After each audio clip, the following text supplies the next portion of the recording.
Super Bowl 16 was an event that made hearts beat like drums. The San Francisco 49ers were playing for the World Championship of Professional Football for the first time in their 36-year history.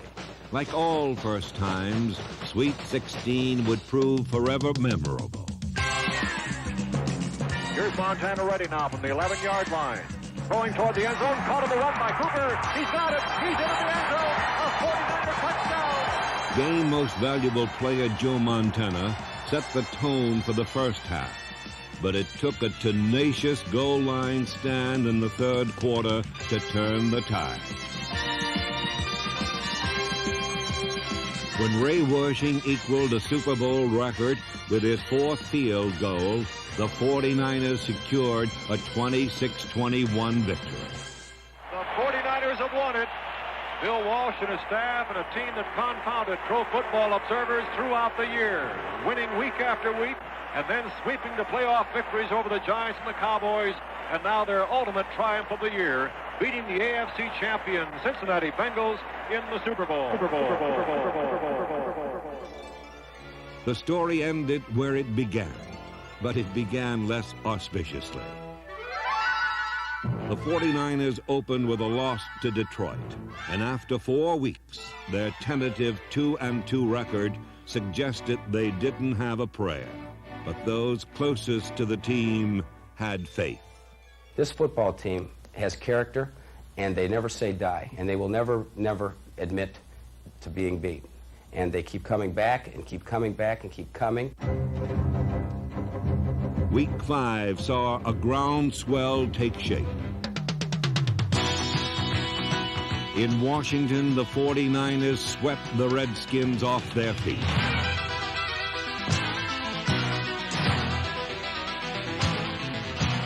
A decisive 30-17 victory created a whirlwind that would propel the 49ers through the rest of the season. They next blew past Dallas. Then they stormed through the rest of the NFL. The Niners believed that no one could stop them. And in 15 of their last 16 games, no one did. People call them a Cinderella team, but they kept dancing long after midnight. They were like unknown understudies who attained overnight stardom, and they brought a feverish delight to San Franciscans of all ages.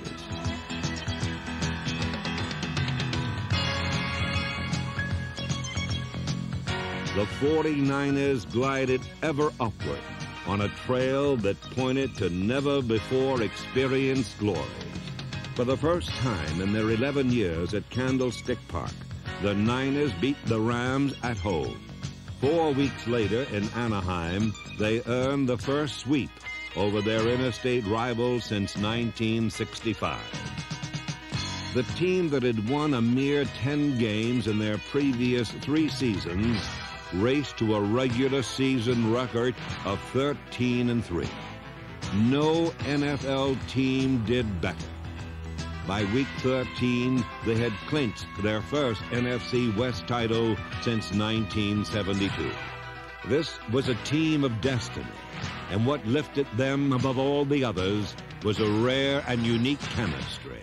These people just go out and play, and are so sure of each other and counting each other so much. Every week, 1 or 2 different individuals shines at different times, and that's what makes it a very special team.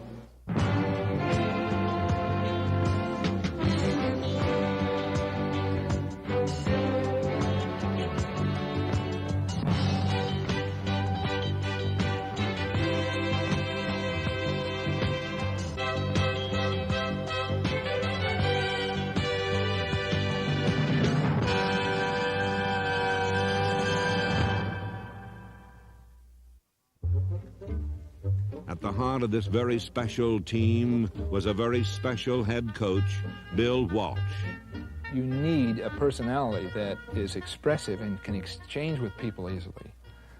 We all have a sense of humor, and it doesn't bother me to be the point of humor. When we were 2-14 and he came in, he said, I don't want anyone to think about job security, and he had on this coat and a taxi hat, and he says, but in case anyone needs a ride home after practice, I've got my taxi parked outside. So he does things like that to keep it at ease also. Tell Freddie to split about 6 or 7 yards on this thing, and then get his up that field, and you watch that safety, okay? Okay. Oh. What? The cornerback went inside, so I blocked 50. Yeah, you did the best you could. That's a good job. You see all kind of coaches, from the hardliners to the soft-spoken. But the bottom line, as far as players are concerned, is the coach competent. Basically, I do have 2 strengths. One's my ability to exchange with people, and the other is an artistic feeling about the game of football. Walsh orchestrated an offense that performed with classical precision. But the Maestro's Sunday concerts offered surprising variations. Turn one page of Walsh's playbook, and a supposedly slow wide receiver was burning opponents on an end around. Turn another page, and his fleet counterpart was stopping mid-stride to loft the ball downfield. There was deception in the design, but there was also a simplicity that resulted in receivers being virtually uncovered.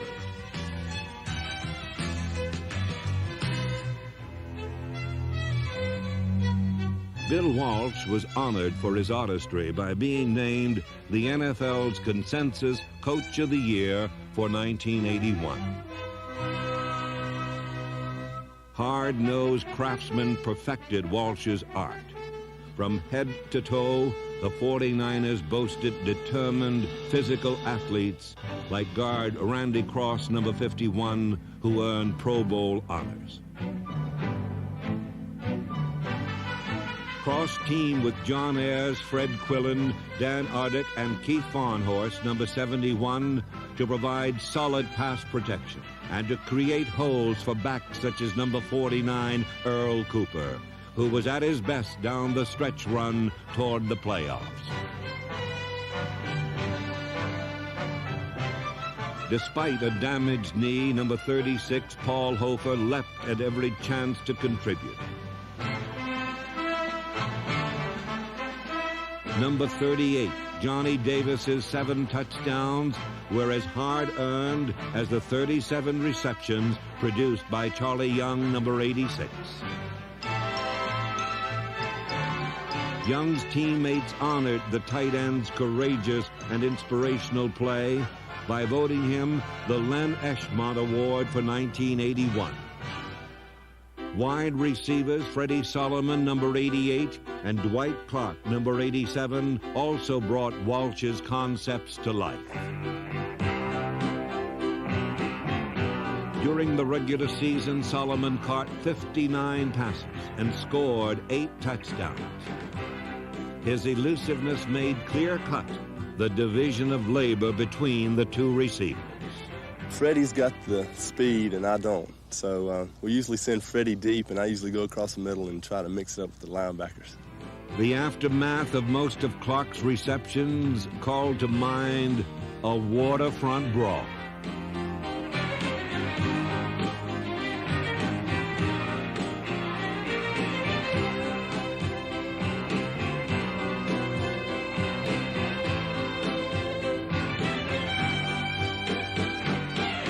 The receptions themselves enhanced his reputation as the 49ers' Mr. Clutch. In 1979, Dwight Clark was an unheralded 10th-round draft choice with scant hope of sticking in the NFL. In 1981, he made the Pro Bowl with an NFC high and team record 85 catches. That made him a vital element in the 49er whirlwind. In that whirlwind, the eye of the storm was cool, calm Joe Montana. A Pro Bowl starter and the NFC's top-rated quarterback in 1981, Montana threw for 19 scores and only 12 interceptions during his letter-perfect season. Montana was agile and quick on his feet, with an instinct for acting decisively.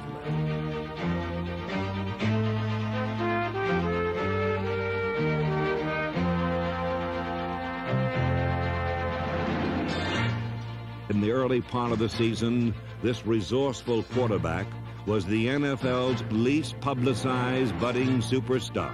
As long as we're winning and I feel happy with what I'm doing, I don't really care about the publicity. If the team's moving and we're scoring, then, publicity will come.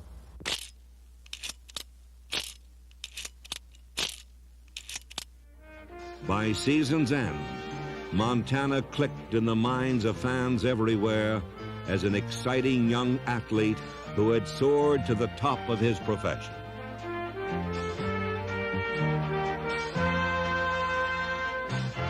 Bold strides brought the 49ers to pro football's promised land. On offense, their guide was Joe Montana, the NFC's Player of the Year for 1981.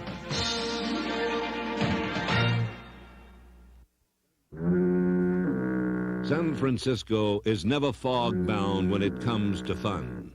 The city's in-spots are many, but from September through January, the place to be was Candlestick Park.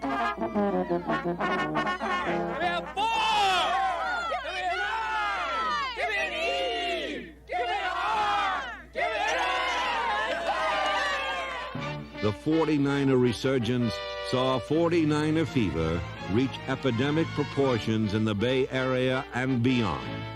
The most prominent symptom was love, but football has a way of bringing out the Hyde in every jacket. The 49ers also had a monster waiting to escape. Its name was defense.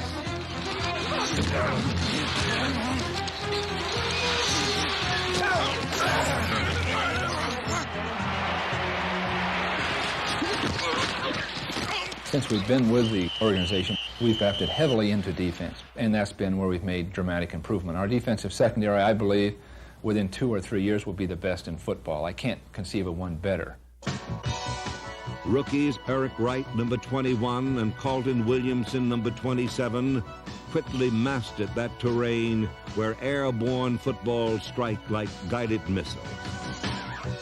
Number 1 draft choice, Ronnie Lott, number 42, rounded out this starting trio of youngsters who grew up in a big hurry.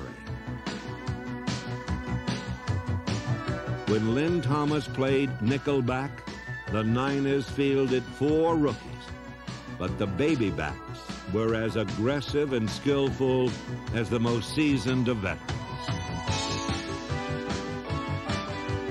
Lott earned consensus All-Pro honors by intercepting 9 passes for 4 touchdowns in 19 games. And he and his comrades were well aware that football is a physical game. Oh, you try to go into the game feeling that you're better than the receiver. You want to try to intimidate them. In pro, you face a good receiver every week, and you got to be more of a hitter than when you were in college because you can't stay up here if you don't hit.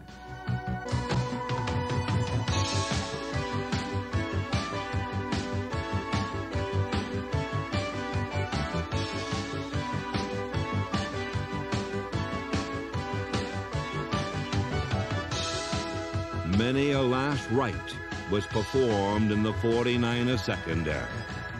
For the rookies forcing fumbles and intercepting passes, a defense that had ranked next to last in 1980 skyrocketed to become the NFL's 3rd best unit in 1981. The secondary's leader was free safety Dwight Hicks, number 22. I think it's a hell of a challenge. I have to be on top of things a little bit more so I could, give the rookies a little confidence and also keep on top of my game. 3 years ago, Hicks was managing a health food store. In 1981, he managed the league's most exciting secondary, alias Dwight Hicks and his hot licks. Hicks' 9 interceptions earned him a Pro Bowl berth, and his team record 239 yards in interception returns led the NFL.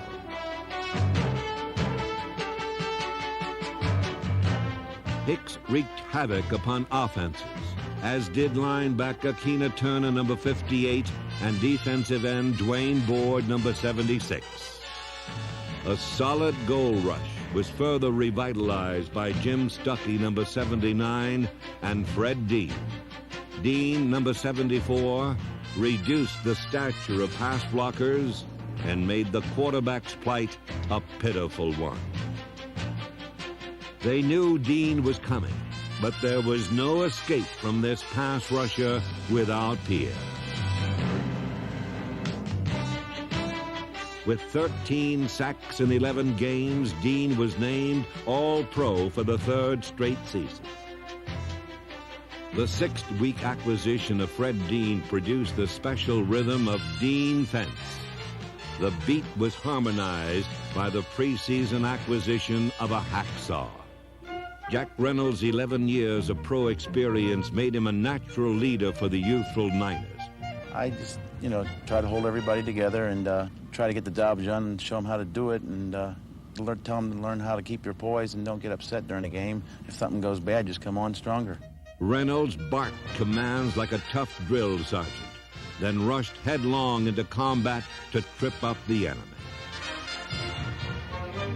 Hacksaw led the team in tackles while offering a forceful example of how much can be achieved through tireless game preparation and non-stop hustle. To me, Jack Reynolds is Pete Rose. He's totally dedicated, unbelievably dedicated to football. It's his whole life. The dedication found at every level of defense made the 49ers a team to be reckoned with during the regular season and a team to be feared during the playoffs.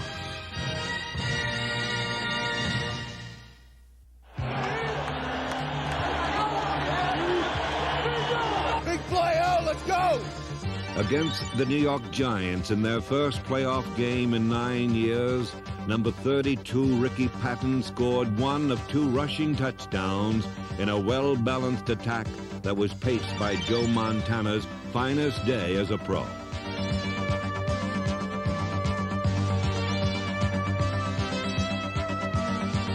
Montana completed 21 of 30 passes for 304 yards and 2 scores. The first, a 58-yard bomb to Freddie Solomon. A 38-24 victory left fans feeling cocky about the NFC Championship game. We want you, Dallas! We want you!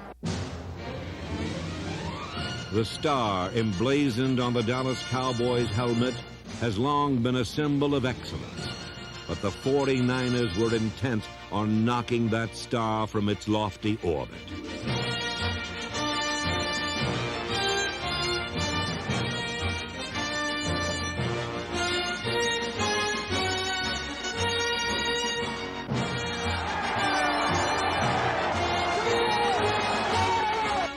In the first half, Montana threw for 2 scores and dissected the Cowboys like a skilled surgeon. He also sidestepped them with the nimble grace of a ballet dancer.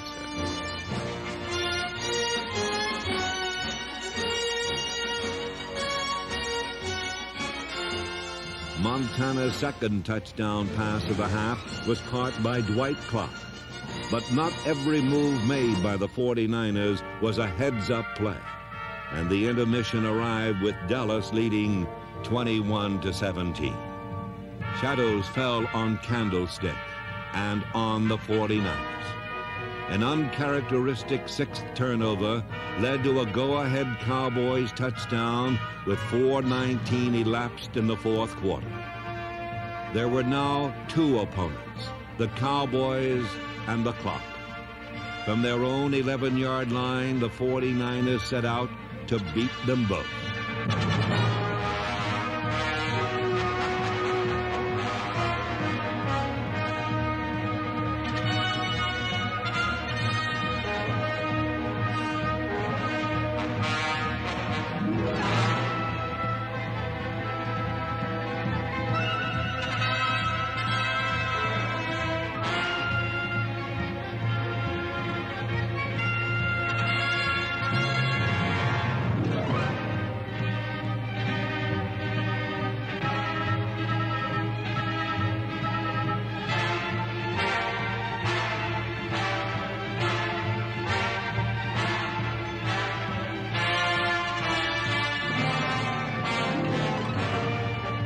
The time had come to bring this exhilarating, bumpy ride to its climax. So fasten your seatbelts now. We've got turbulence and plenty of it here at Candlestick Park now. Everything hangs in the balance now. The season, the outcome of the Super Bowl berth hangs in the balance.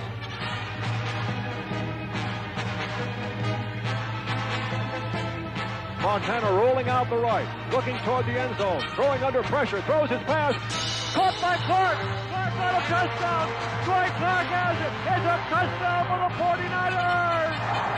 What will be forever known as the drive and the catch proved once and for all that this was a season of destiny and that the 49ers were indeed a very special team. Well, this team's real young, obviously, and they have a lot of enthusiasm, and they've got an extra thing of never die. I don't know what it is. You just won't die. And I'm so proud, and I don't think that anything could top this. Anything in my life. And I love you all, and I thank you. Talk about being champions from July 7th. We're champions right now. We got one more to go. Congratulations for a tremendous effort. Tremendous. All the way, it began as a crazy, impossible dream. But the power of that dream sprung into an awesome reality. This young team grew up together to conquer worlds that were supposed to lie far beyond their grasp. And when the conquest ended, the 1981 San Francisco 49ers had carved themselves a very special place in pro football history.